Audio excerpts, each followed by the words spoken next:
Ngunit sa bahay tinuruan kang mag-cool, nagkalarawan, nilarawan, panahon, pandadaan. Doon nagsimula ang kwento ni Ebat Adan. Hatid kapag uwi dahil ang pera ko'y sagad. Salamat di ka nagreklamo kahit tayo ay lakad. At hanggang sa naging tayo, nakilala ko ni Daddy. Fiesta sa inyo at sa sayo tayo'y kasali. Kay gandang alaala, dala-dala ko palagi. Sinayaw ka sa gitna, mahal kita, sambit ng labi. Madaming nagsasabi di ako karapat-dapat sa'yo. Papatunayan sa lahat na sa'yo ay tapat ako. Humarang man pagsubok sa'tin, sabay tayong tatagos. Pangako sa'yo, mal, sabay tayong magtatapos.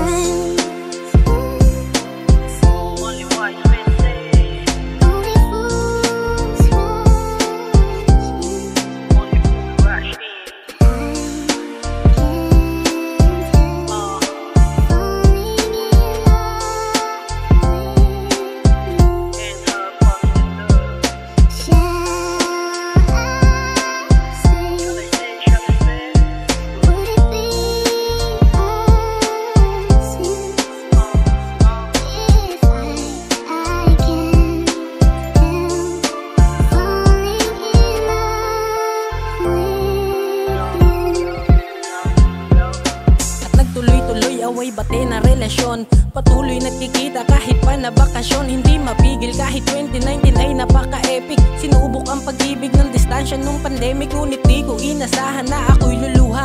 Di ko na malaya na lumalayo ng kusa. Pero imbis lumugmok ako na parang pusa.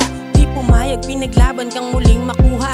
Di sumuko, bagkus ay natuto at tumibay. Pagkatapos ng dilema'y mas lalong kumulay.